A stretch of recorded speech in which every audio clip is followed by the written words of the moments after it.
Hello everyone, I'm your teacher Harjeet and today we will see the topic puberty and sexual development. Puberty मैं आपको पहले से ही पढ़ाती आई हूँ कि क्या है, क्योंकि पूरा चैप्टर ही puberty के ऊपर है कि जब बच्चा, एक छोटा बच्चा 12 साल की उम्र में आता है, जब लड़का 12 साल की उम्र में आता है देन ही फेस प्यूबर्टी, और लड़की जब 10 साल की उम्र में आती है देन ही फेस प्यूबर्टी. प्यूबर्टी में बॉडी में चेंजेस होना स्टार्ट हो जाते हैं. मींस एक बच्चा अब बच्चा नहीं रहा, वो टीनेज में आ रहा है, उसकी बॉडी की ग्रोथ स्टार्ट हो जाती है वहाँ पर. So that's the puberty. अब प्यूबर्टी के साथ एक और चीज़ जुड़ी हुई होती है which is called the sexual development. तो बच्चे के जो सेक्स ऑर्गन्स होते हैं उसका डेवलपमेंट होना शुरू हो जाता है. अब इस टॉपिक को समझने से पहले आपको एक और टॉपिक को समझना ज़रूरी है which is hormone.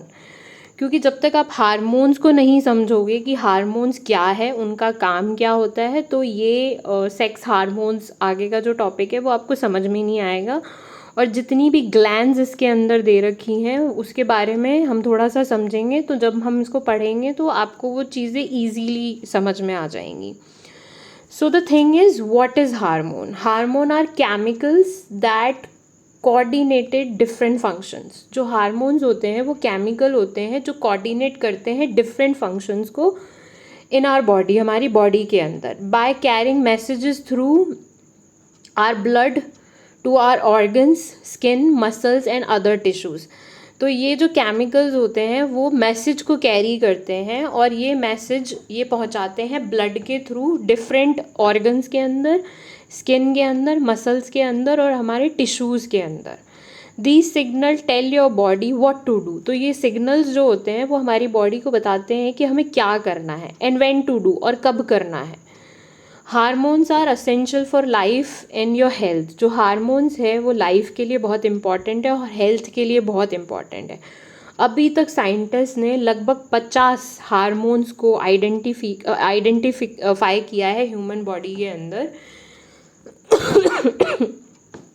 So now you understand कि हार्मोन्स एक्चुअली में क्या होते हैं और हार्मोन्स क्या करते हैं हमारी बॉडी में. तो फर्स्ट, वो ग्रोथ के लिए इम्पॉर्टेंट होते हैं, ह्यूमन ग्रोथ के लिए. तो अभी हम सेक्सुअल डेवलपमेंट के बारे में पढ़ रहे हैं. इट्स मीन जो हार्मोन है वो आगे की ग्रोथ के लिए बहुत इम्पॉर्टेंट होते हैं हमारी बॉडी के अंदर.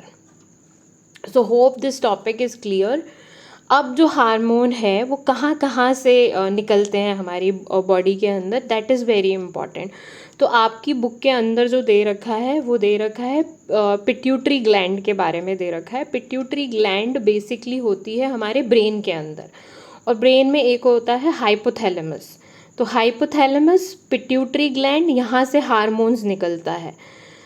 Late me just show you the picture of pituitary gland, then it will be clear to you कि ये कहाँ पर होता है. So this is the image of our brain. ये हमारे ब्रेन की इमेज है. आप देख सकते हैं ब्रेन में जहाँ पे सर्कल कर रखा है उसको बड़ा करके दिखाया गया है. एक छोटा सा जो हिस्सा होता है, एक मटर के पी के दाने जितना, that is our pituitary gland. Pituitary gland के ऊपर ही जस्ट हाइपोथैलेमस होता है. तो जो हार्मोन्स होते हैं वो हाइपोथैलेमस से भी निकलते हैं, पिट्यूटरी ग्लैंड से भी निकलते हैं. देन आपका नेक्स्ट है, next gland is adrenal gland. अब आप देख सकते हैं जो एड्रेनल ग्लैंड होती है वो हमारी दोनों किडनीज़ के ऊपर होती हैं एज अ कैप की तरह. You can see here. तो लेफ़्ट किडनी के ऊपर हमारा लेफ़्ट एड्रेनल ग्लैंड होता है, राइट किडनी के ऊपर हमारा राइट एड्रेनल ग्लैंड होता है. अब एड्रेनल ग्लैंड का काम क्या होता है? हार्मोन्स को का रिसाव करना, सीक्रेशन करना हार्मोन्स का. अब एड्रेनल कॉर्टेक्स क्या होता है? ये एड्रेनल इस तरीके का दिखता है बेसिकली. अब एड्रेनल कॉर्टेक्स होता है एड्रेनल ग्लैंड का पहला ऊपर का पोर्शन, वो एड्रेनल कॉर्टेक्स होता है. Hope you understand this thing. Now the next gland is gonads gland, जो मेल और फीमेल में अलग अलग होता है और उनका काम अलग अलग ऑर्गन्स को डेवलप करना होता है. फीमेल में जो ऑर्गन होता है, you can see here, ovaries होती हैं जिसमें हार्मोन्स बनते हैं, और जो मेल होता है उनके अंदर टेस्टिकल्स होते हैं। यू कैन सी जो पेनिस के नीचे होता है दैट इज टेस्टिकल, जिसमें स्पर्म बनता है। So hope now you understand कि हार्मोन्स क्या होते हैं।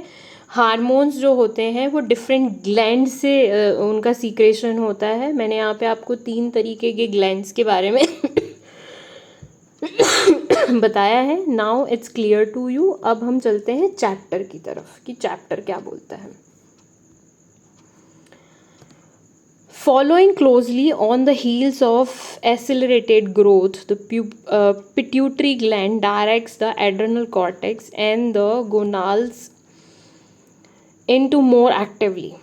जब बच्चा ग्रोथ कर रहा होता है और स्पीड में उसकी ग्रोथ हो रही होती है, तो जो पिट्यूटरी ग्लैंड होती है वो डायरेक्ट करती है, वहाँ से हार्मोन्स का रिसाव होता है। डायरेक्ट्स द एड्रेनल कॉर्टेक्स, वो डायरेक्ट करेगी एड्रेनल कॉर्टेक्स को। पिट्यूटरी ग्लैंड मैंने दिखाया था आपको कि ये ब्रेन में होता है, और वो डायरेक्ट करेगी किसको? एड्रेनल कॉर्टेक्स को, जो किडनी के ऊपर होता है। एंड द गोनाल्स, जो मेल में अलग होता है, फीमेल में अलग होता है। मेल में टेस्टिस होते हैं, फीमेल में ओवेरी होता है। इनटू मोर एक्टिवली, ये जो ग्लैंड्स होती हैं वो प्यूबर्टी में आते ही एक्टिव हो जाती हैं। जैसे बॉडी को पता चल जाता है कि बच्चा अब 12 साल की उम्र में आ रहा है या बड़ा हो रहा है, तो अब वो क्योंकि एडल्ट बनने के कगार में है तो उसकी ग्रोथ ज़रूरी है, तो ये ग्लैंड्स की ग्रोथ होना शुरू हो जाती है और ये ग्लैंड्स एक्टिव हो जाती हैं। Period to this time virtually equal amount of androgenic male and estrogenic female hormone are produce for both sexes by the adrenal cortex on the direction of the anterior pituitary gland. अब क्या होता है, जैसे जैसे ये hormones रिसाव होते हैं तो जो मेल होता है उसमें एंड्रोजन हार्मोन का रिसाव होना शुरू हो जाता है, और फीमेल के अंदर एस्ट्रोजेनिक हार्मोन्स प्रोड्यूस होना शुरू हो जाता है। दोनों सेक्सेस के अंदर ये अलग अलग हार्मोन्स का रिसाव होता है, बोथ द सेक्सेस बाय। और करता कौन है ये रिसाव? Adrenal cortex. एड्रेनल कॉर्टेक्स मैं आपको दिखा चुकी हूँ, ये किडनी के ऊपर होता है। एड्रेनल ग्लैंड का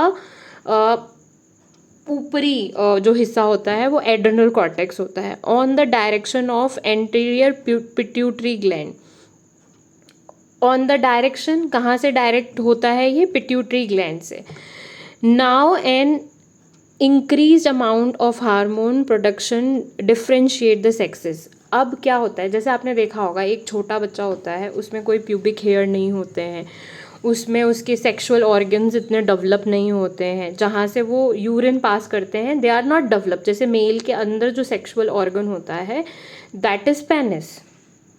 पेनिस का ही पार्ट होता है टेस्टिस, जहाँ पे हार्मोन्स बनते हैं। फीमेल के अंदर जो सेक्सुअल ऑर्गन होता है दैट इज़ वजाइना, और वजाइना के अंदर ही ओवेरीज होती हैं।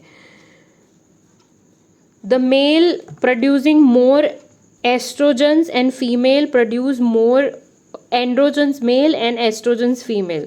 तो जब ये डेवलपमेंट और हार्मोन का रिसाव होना शुरू हो जाता है, मेल के अंदर होता है एंड्रोजन्स और फीमेल के अंदर होता है एस्ट्रोजन्स।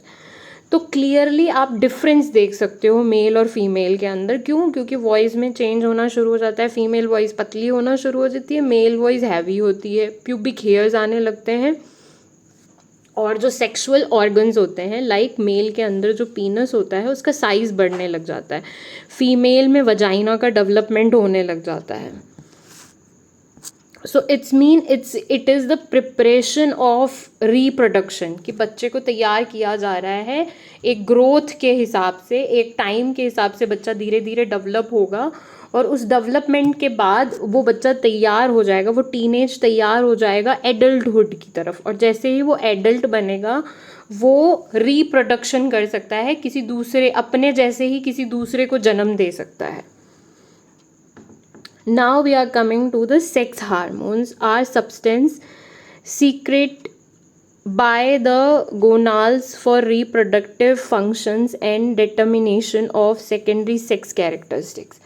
अब जो सेक्स हार्मोन्स होते हैं उनका रिसाव यानी उनका सीक्रेशन कहाँ से होता है? गोनाल्स ऑफ रिप्रोडक्टिव फंक्शन। ये गोनाल्स मैं बता चुकी हूँ आपको कि मेल के अंदर टेस्टिस होते हैं, फीमेल के अंदर ओवेरी होती है।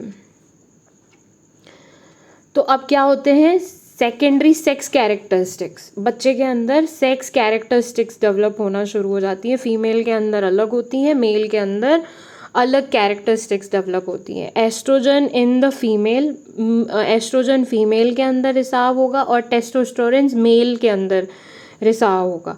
Testosterone is the male sex hormone. जो टेस्टोस्टेरोन है वो मेल सेक्स हार्मोन होता है, responsible for the development of male secondary sexual characteristics. जो टेस्टोस्टेरोन है वो रिस्पॉन्सिबल है मेल डेवलपमेंट में, जहाँ पर उसकी सेकेंडरी सेक्सुअल कैरेक्टरिस्टिक्स का डेवलपमेंट होता है as they become sexually mature. अब what is the word here is saying sexually mature? Sexually mature का मतलब ये होता है कि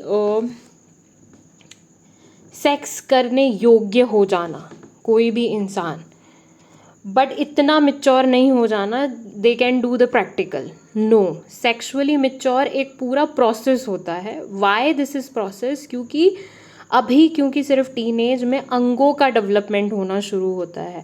और मिच्योरिटी जो वर्ड दिया गया है यहाँ पे, मिच्योरिटी वर्ड है माइंड मिच्योरिटी ऑल्सो। तो सेक्सुअल मिच्योरिटी वर्ड रेफर करता है सेक्सुअल यानी bodily maturity, also mentally maturity.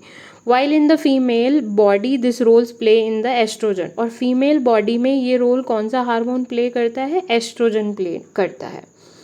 More over the genital and sex appropriate tissue become more sensitive. तो जो बॉडी में जो सेक्स टिश्यूज़ होते हैं, जैसे मेल में पेनिस हो गया और फीमेल में ब्रेस्ट हो गई और वजाइना हो गया, ये जो बॉडी पार्ट्स होते हैं वो ज़्यादा सेंसिटिव हो जाते हैं। The sex specific hormone to the sex specific hormone, जो सेक्स स्पेसिफिक हार्मोन्स होते हैं उनकी वजह से। The drawn of these changes is reflected in boys by beginning of the enlargement of testis। अब जो टेस्टिस होता है उसका enlargement होने लगता है, मतलब वो साइज़ में बड़ा होने लगता है। अब टेस्टिस होता क्या है? पेनिस के नीचे जो लड़के के बॉल आकृति का जो हिस्सा होता है, बॉल नुमा, दो जैसे बॉल नुमा आकृति के जो हिस्से होते हैं उसको टेस्टिस बोला जाता है। तो जब ये बच्चा बड़ा होता है, लाइक प्यूबर्टी में आता है, तो टेस्टिस का साइज बड़ा होने लगता है। There follows in the each sex a series of physical change. मतलब हर सेक्स के अंदर, मेल के अंदर क्या हो रहा है? टेस्टिस का साइज बढ़ रहा है। फीमेल के अंदर क्या होगा? ब्रेस्ट का साइज बढ़ेगा। whose appearance is highly predictable and whose sequence is unalterable। ये जो साइज होता है the following in the sex a series of physical change. जो फिजिकल चेंज होते हैं वो एक सीक्वेंस में होते हैं और प्रिडिक्टेबल होते हैं। पेरेंट्स बता देते हैं इनके बारे में कि क्या होने वाला है, कैसे होने वाला है। In girl the enlargement of breast, मैंने लड़कियों में बता दिया था कि लड़की के अंदर ब्रेस्ट का साइज बढ़ने लगता है। क्लियरली हम मेल और फीमेल में डिफरेंस देख सकते हैं। जैसे छोटा बच्चा होता है या छोटी लड़की होती है, उसकी कोई ब्रेस्ट नहीं होता है, उसको कोई प्यूबिक हेयर नहीं आ रहे होते हैं, उनका कोई पेनिस डेवलपमेंट नहीं हो रहा होता है, उनकी वजाइनल डेवलपमेंट नहीं हुआ होता है। लेकिन जैसे ही बच्चा टीनेज में आता है, अडोलेसेंट एज में आता है, हम ये डिफरेंस क्लियरली देख सकते हैं कि फीमेल के ब्रेस्ट इनलार्जमेंट होने लगते हैं, बड़े होने लगते हैं, उनको प्यूबिक हेयर्स आने लगते हैं, वॉइस में चेंज हो जाता है, लड़के को बियर्ड आने लगती है। Thus, by observing adolescent, it is fairly easy to determine the point in pubescence that they have reached। इन सारे चीज़ों को जब हम देखते हैं, ऑब्जर्व करते हैं, then we can determine या easily point out कर सकते हैं कि ये बच्चा प्यूबर्टी में है।